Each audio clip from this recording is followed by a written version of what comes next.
Hey guys, what's up? I'm back today with some very exciting shooting phase tips and tricks. Thank you for voting on that poll. I love talking about orcs, but this is what you guys want to see. So here is some shooting phase stuff for you. So a shooting phase, obviously a very, very important part of the game. It lets you kill your opponents without necessarily exposing your stuff.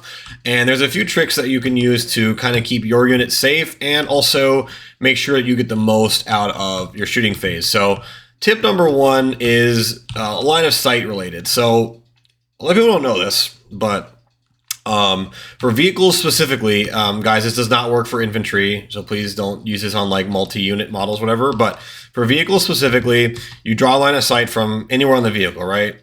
But you measure the distance from the model still. So in this scenario, we have the opponent's Gladiator Valiant here, and we have our Nemesis Dread Knight that wants to shoot it. So our gun is range 24. Now, if we draw a line of sight from NDK, the part that we have line of sight from actually is not within 24. However, the model itself is within 20, which means that we are able to shoot it. So the reason why this is important is because when I take a shot like from this angle, right, it helps prevent me from getting shot from other angles theoretically, right? Now on this table specifically, like I could get shot from like a million different ways, but you could do the same thing like right here, right? So you could have the Dread Knight like this at this angle and like catch line of sight on the Valiant from here, and maybe this is outside of range and you still draw range from here. Hope that makes sense. That helps you with like vehicles that have like guns that are different ranges. Like for example, this guy is range 18 on one of his guns. So like theoretically, like if I'm able to draw a line of sight, like right here, from here, I'm 22 inches away from like line of sight. However, you know, probably can't make it here, but you could theoretically squeak within 18. So you could even go like this, right? Like if you really, really want to shoot your other gun. So remember, you're not wholly within, so you can't draw your actual line of sight from here. But you can get the model within 18, which allows all my guns to shoot. And then we draw a line of sight from this part of the NDK. And even though it is technically 22 inches away from where our line of sight is, we can still shoot it with our 18-inch range gun because we are within 18. Now remember, this only works on like the one models. It does not work with infantry units. So keep that in mind. It's a nice, cool little trick. A lot of applications for this, and no reason to expose more of your model than you have to. So here comes the next one. All right, tip number two. This isn't necessarily a like fun, tricky thing. This is more of just like a really good fundamental to have for you as you play. So when we're shooting at units, right, we know that our opponent has to pull models after you do an activation, right? So theoretically, if I was to have this NDK shoot and do really well down here, like this Dread Knight was to shoot here, my opponent could theoretically pull like these guys, right? And now all of a sudden, this Dread Knight can no longer shoot because our opponent pulled out a line of sight. So there's a couple of different ways you can get around this. So number one, just structure your shooting to where this can't happen, right? You could pair up your stuff, whatever. But let's say you want to shoot like 3 or 4 units at one, because Caligar's unit is a very durable, annoying unit to kill. So we're like, okay, I know I've got to shoot a bunch of Dread Knights at it. A cool tip is to always have the guys you want to shoot have line of sight of the character in the unit.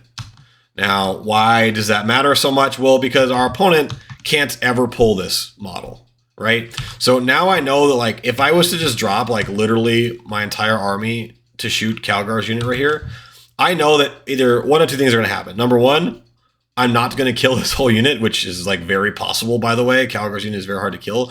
Or I know that guaranteed all 4 of these NDKs are going to be able to shoot at this unit because let's say the first one shoots, okay, two die. The next one shoots, I kill 1. Third one shoots, kills 2. And then now the last one, like no matter what, will always have line of sight at this unit. Now, something I see a lot in like more casual games is like people will line up like all of their guns to shoot like something that's like this, right? And then all of a sudden, like, oops, I killed too many. And now the character gets to just live because this one now can't, like, it can't ever draw line of sight on him. So if you have this kind of fundamentals with your shots, just to make sure you always are able to catch line of sight on characters of units, that helps with your like getting the most out of your units very, very well. So that is it for tip number 2. All right, and tip number 3 here is it's a nice, basic, simple one. I know, so I think everyone knows, right, that a vehicle that is like this specifically cannot shoot out of this terrain feature, right? Because it's not wholly within. By the way, guys, this works for infantry as well. So don't let your opponent like have like a model like this so that you shoot out with infantry. You have to be wholly within to shoot through terrain. Now, right now, this Red Knight can't see anything, but a cool trick, and this is not like super fancy, but it's a very cool little trick. Now, a lot of people will think, okay, I have to like put my Dread Knight like this now to shoot the Gladiator Valiant, right? That's not actually true. So how it works is for models, all it has to do is be over the top of the terrain, like across. So see how right here, we've got this little cross here. As long as we have a part of our model go over the cross section here, we can draw a line of sight from this part of the model. Does that make sense? So keep in mind, if you're like this, you can't draw line of sight from your hammer. You know, you can't be like, you can't have it be like this and draw a line of sight from back here. You have to draw a line of sight from the part of the model that is over the top of the terrain. Now, this is a very cool way to get around, like, you know, maybe not having like a bad line of sight, etc., etc. But nice little simple trick here to help your models be a little more safe and catch line of sight on stuff without exposing more than we have to. Because if you didn't understand this rule right, and you know the wholly within terrain feature, if you feel like you have to go here to shoot, now all of a sudden you're getting shot from here, you're getting shot from like here, and obviously still down the middle. So this allows you to be relatively safer and, you know, kind of go from there. So last one is a little cheesy, but I'm going to show you anyways. All right, so this one is going to make some people cringe, and rightfully so.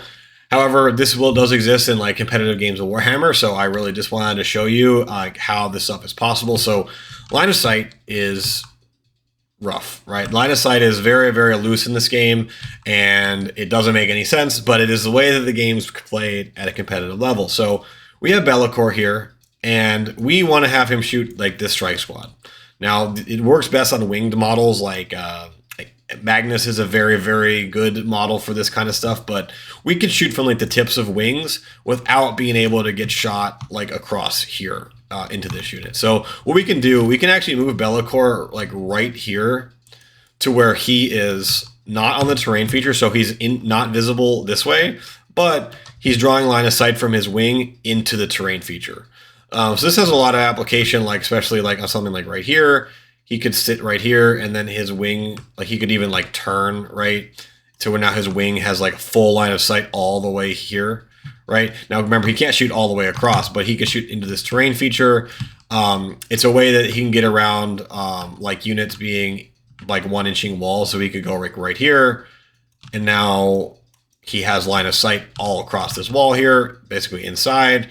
You know, so what I'll tell you is just accept this is how line of sight works. Now, if you're playing with your buddies and it's like you're trying to have like a fun thematic game, whatever, don't be shooting from like the tip of Be'lakor's wing, right? But, you know, there is no shame in playing the game the way line of sight is intended and the way line of sight is written. Now, don't be a scumbag. Don't catch like the worst line of sights imaginable. But like, if you're using your tools you have to catch lines of sight, don't feel bad about it.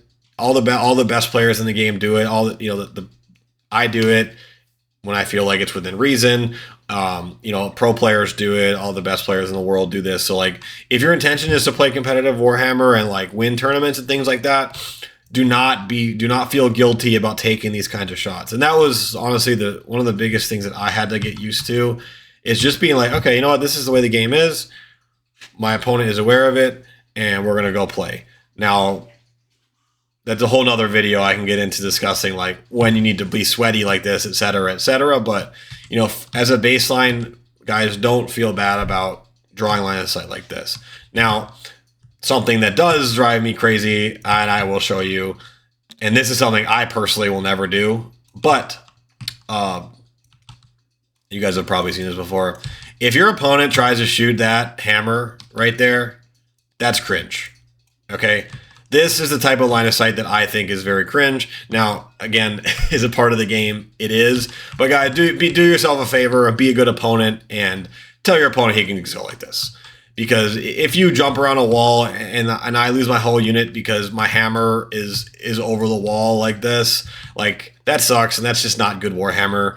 Now, do whatever you want. That is a valid target for sure. However, I want to win and I want to do well, but I'll never stoop as low as shooting like tips of hammers or tips of spears and stuff like that, unless my opponent does it to me first. Now, if my opponent was to like, all right, Garrett, I got your hammer there, and I'm like, are you sure you want to do this? If you do this, I just want you to know the game changes from here. Do you understand? Do you understand that? And usually they're like, yeah, that makes sense. I'm going to shoot it anyway. I'm like, okay, cool. Now for the rest of the game, you better believe I am shooting like this tip of Bellacor's spear for the rest of the game. But anyways, that's really all I got for you today, guys. Shooting phase is a little less technical than the fight phase, so I'm sorry if this stuff didn't feel quite as exciting and interesting, but these are really good fundamentals to have for the shooting phase. If I miss anything cool or you guys know anything that maybe a lot of people don't know, definitely throw it in the comments. Thank you guys so much. We're coming up on 500 subscribers already, which is fantastic. So I really do appreciate what you guys are doing. I'm in the process of setting up a Discord. And yeah, thank you for watching. See you later.